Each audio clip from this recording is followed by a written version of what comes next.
ഈ രാഹുൽ നടത്തിയ അസഭ്യ പരാമർശത്തെ കുറിച്ച് നമുക്കൊന്ന് പറഞ്ഞു പോകേണ്ടതുണ്ട്. ഡിവൈഎഫ്ഐയുടെ പ്രതിനിധി ശ്യാം എസ് ആണ് നമ്മോടൊപ്പം ചേരുന്നത്. ശ്യാം, ഇത്തരത്തിൽ അൺപാർലമെന്ററി വാക്കുകൾ രാജ്യത്തിന്റെ പ്രതിപക്ഷ നേതാവ് ഉപയോഗിക്കുന്നത് ശരിയാണോ?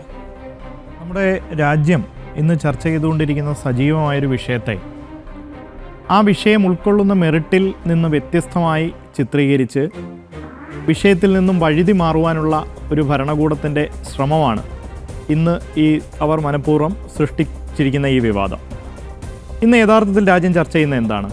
രാജ്യം ചർച്ച ചെയ്യുന്നത് 21ഓളം കുട്ടികളുടെ. ശ്യാം, ഒരു സെക്കൻഡ്, അതിലൊരു ക്ലാരിറ്റി വേണം. ഈ ഭരണപക്ഷം വിവാദത്തിന് ശ്രമിച്ചു എന്നാണ് പറയുന്നത്. അവിടെ പ്രശ്നങ്ങൾ ഉണ്ടാകുന്നത് രാഹുൽ നടത്തിയ പരാമർശങ്ങളുടെ പേരിലാണ്. അവിടെയാണ് പിന്നീട് അവിടെ പ്രശ്നങ്ങൾ ഉണ്ടാകുന്നത്, അവിടെ പരസ്പരം വാഗ്വാദങ്ങൾ ഉണ്ടാകുന്നത് ഇതിന്റെ പേരിലാണ്. സക്രിയമായ ഒരു ചർച്ച അവിടെ നടക്കണമെന്നുണ്ടായിരുന്നുവെങ്കിൽ ഈ ബില്ലുമായി ബന്ധപ്പെട്ട് പ്രതിപക്ഷത്ത് നിന്ന് ആരെങ്കിലും ഈ വിഷയത്തിൽ സംസാരിച്ചു എന്നറിയില്ല. ഏതായാലും പ്രതിപക്ഷ നേതാവ് രാഹുൽ സംസാരിച്ചിട്ടില്ല. അങ്ങനെ വിദ്യാർത്ഥികളുടെ പേരിൽ മുതലക്കണ്ണീരൊഴുക്കുന്ന ഒരു പ്രതിപക്ഷ നേതാവ് സ്വാഭാവികമായും എന്താണ് പറയേണ്ടിയിരുന്നത്? ഈ ബില്ലിൽ എനിക്ക് ഇന്ന വ്യവസ്ഥകളോട് വിമുഖതയുണ്ട്, വിയോജിപ്പുണ്ട്, അല്ലെങ്കിൽ ചില കൂട്ടിച്ചേർക്കലുകൾ ആകാം എന്നിങ്ങനെ ജനാധിപത്യപരമായ ഒരു ചർച്ചയാണ് രാജ്യത്തെ പ്രതിപക്ഷ നേതാവിൽ നിന്നും ഈ രാജ്യത്തെ ജനങ്ങൾ പ്രതീക്ഷിക്കുന്നത്.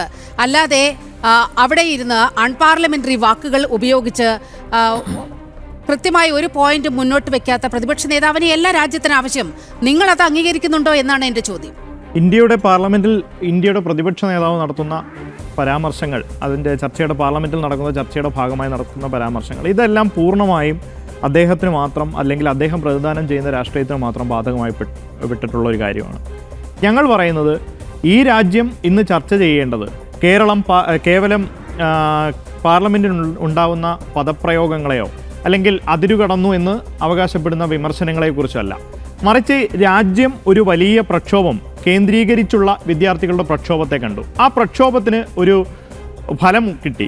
രാജ്യത്തെ വിദ്യാർത്ഥികൾ തെരുവിലിറങ്ങി തങ്ങൾക്ക് നേരെ ഉണ്ടായ നീതി നിഷേധത്തെ വിചാരണ ചെയ്യുവാനും ആ വിചാരണയ്ക്കൊടുവിൽ അവരുദ്ദേശിക്കുന്ന ഫലത്തിലേക്കും എത്തിച്ചേർന്നപ്പോൾ അതിനുശേഷം ആ സമരത്തിന് നേതൃത്വം നൽകിയ നേതൃത്വത്തെ വേട്ടയാടുവാൻ, ഈ സമരത്തിൻ്റെ പേരിൽ വിയോജിപ്പിൻ്റെ സ്വരമുയർത്തിയവരെയെല്ലാം ആ ഹിറ്റ് ലിസ്റ്റ് ഉണ്ടാക്കി വേട്ടയാടുന്ന നിലയിലേക്ക് രാജ്യത്തെ ഭരണകൂടം മുന്നോട്ട് പോകുമ്പോൾ ആ ഭരണകൂടത്തിൻ്റെ ചെയ്തികളെ രാജ്യം ഇന്ന് ചർച്ച ചെയ്യുകയാണ്. ഉദാഹരണം പറഞ്ഞാൽ SFIയുടെ അഖിലേന്ത്യാ ജോയിന്റ് സെക്രട്ടറി സഖാവ് ഐഷി ഘോഷിന് നേരെ ഉണ്ടായ ഒരു കടന്നാക്രമണം എന്ന് തന്നെ പറയാം, ഭരണകൂട ഭീകരത എന്ന് തന്നെ പറയാം. 4 വർഷങ്ങൾക്ക് മുമ്പുണ്ടായ ഒരു കേസുമായി ബന്ധപ്പെട്ട് നിലനിൽക്കുന്ന വാറണ്ട് എക്സിക്യൂട്ട് ചെയ്യുവാൻ വേണ്ടി പോലീസ് ഈ സമയം തന്നെ തിരഞ്ഞെടുത്തത് യാദൃച്ഛികമാണെന്ന് നരേന്ദ്രമോദിയുടെ ഭരണകൂടം, ശ്രീ അമിത്ഷായുടെ ഭരണകൂടം, അവരുടെ നിയന്ത്രണത്തിലുള്ള ഡൽഹി പോലീസ് വാദിച്ചാലും അരിയാഹാരം കഴിക്കുന്ന കേരളീയരും നോർത്ത് ഇന്ത്യക്കാരും ഒക്കെ, മറ്റ് ഭക്ഷണം കഴിക്കുന്ന നോർത്ത് ഇന്ത്യക്കാരും ഒക്കെ അത് വിശ്വസിക്കണം, ജനാധിപത്യ വിശ്വാസികൾ അത് വിശ്വസിക്കണം എന്ന് പറയുന്നത്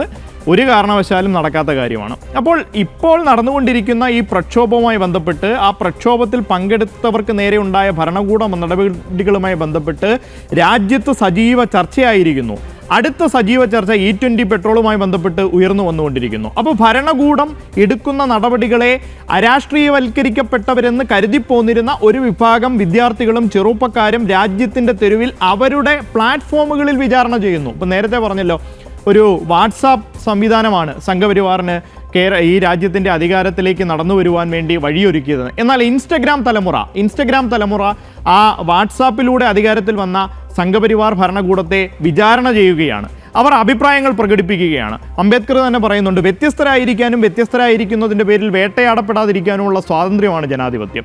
എന്നാൽ രാജ്യം 79ാം സ്വാതന്ത്ര്യം ആഘോഷിക്കുവാൻ പോകുന്ന ഈ വേളയിൽ വ്യത്യസ്തരായതിൻ്റെ പേരിൽ, അഭിപ്രായം പ്രകടനം നടത്തിയതിൻ്റെ പേരിൽ, പ്രതിഷേധം സംഘടിപ്പിച്ചതിൻ്റെ പേരിൽ, അവർക്ക് ഭക്ഷണം ഒരുക്കിയതിൻ്റെ പേരിൽ രാജ്യത്ത് ചെറുപ്പക്കാർ വേട്ടയാടപ്പെടുകയാണ്. ഇന്ന് മാതൃഭൂമി ദിനപത്രത്തിൽ പ്രസിദ്ധീകരിച്ചൊരു വാർത്തയുണ്ട്. ജുനൈദ് മാലിക് എന്ന് പറയുന്ന ഒരു ചെറുപ്പക്കാരൻ. ജുനൈദ് മാലിക്കിന് ഈ ഇത്രമാത്രം ആളുകൾക്ക് ഈ 3 നേരവും ബിരിയാണിയും ഇതുപോലെ മുന്തിയ തരം ഭക്ഷണം വിതരണം ചെയ്യാനൊക്കെ ഉള്ള പണം എവിടെ നിന്നാണ്? നാളിതുവരെ ജുനൈദ് മാലിക് എന്ന് പറയുന്ന ചെറുപ്പക്കാരനെതിരെ എന്തെങ്കിലും ഒരു ഫാമിലി മെമ്പേഴ്സിനെ മുഴുവൻ UP പോലീസ് അറസ്റ്റ് ചെയ്തിട്ടുണ്ട്, അവരെ കസ്റ്റഡിയിൽ എടുത്തിട്ടുണ്ട്. അവരെ കസ്റ്റഡിയിലെടുത്തത് എന്ത് തെളിവിന്റെ അടിസ്ഥാനത്തിലാണ്? അവരെ കസ്റ്റഡിയിലെടുത്തത് എന്ത് തെളിവിന്റെ അടിസ്ഥാനത്തിലാണ്? ഒരു തെളിവും നിലവിലില്ലാതെ ഭക്ഷണം കൊടുത്തത് ക്രിമിനൽ കുറ്റമാകുന്ന രാജ്യമായി ഇന്ത്യ മാറി. എവിടെ നിന്നാണ് ഈ പണം ലഭിച്ചത് എന്ന് ഇവിടുത്തെ ഏജൻസികൾക്ക് മനസ്സിലാക്കേണ്ടതുണ്ട്. ഒരാൾക്ക് ഭക്ഷണം കൊടുക്കുന്നതോ അല്ലെങ്കിൽ കുറച്ചു പേർക്ക് ഭക്ഷണം വിതരണം ചെയ്യുന്നതോ ഈ പ്രക്ഷോഭത്തിനോടുള്ള ആഭിമുഖ്യത്തിന്റെ പേരിലായാൽ അതിലെന്താണ് തെറ്റ്? എനിക്ക് ഈ പ്രക്ഷോഭത്തോട് ആഭിമുഖ്യമുണ്ട്. നിരവധി ആളുകൾ സൊമാറ്റോയിലൂടെയും സ്വിഗ്ഗിയിലൂടെയും പ്രക്ഷോഭകാരികൾക്ക് ഈ സമരം സംഘടിപ്പിച്ചവർക്ക് എന്ന് ചോദിക്കുമ്പോൾ അതിനെ ഭരണകൂട ഭീകരത എന്നൊക്കെ പറഞ്ഞ് അങ്ങനെ അങ്ങ് കാടുകയറി പോലെ. താങ്കൾ പറഞ്ഞതിൽ നിന്ന് ഒന്ന് തുടങ്ങേണ്ടതുണ്ട്. ഇപ്പോൾ ഐഷി ഘോഷിനെ വേട്ടയാടാൻ നടക്കുന്നു എന്നാണല്ലോ നിങ്ങളുടെ ഒരു വാദം. ഐഷി ഘോഷിനെതിരായ പരാതികൾ എന്തെല്ലാമാണ്? അത് അങ്ങേക്ക് അറിയാമോ? ആ പരാതികളൊന്ന് പറയാമോ? ഐഷി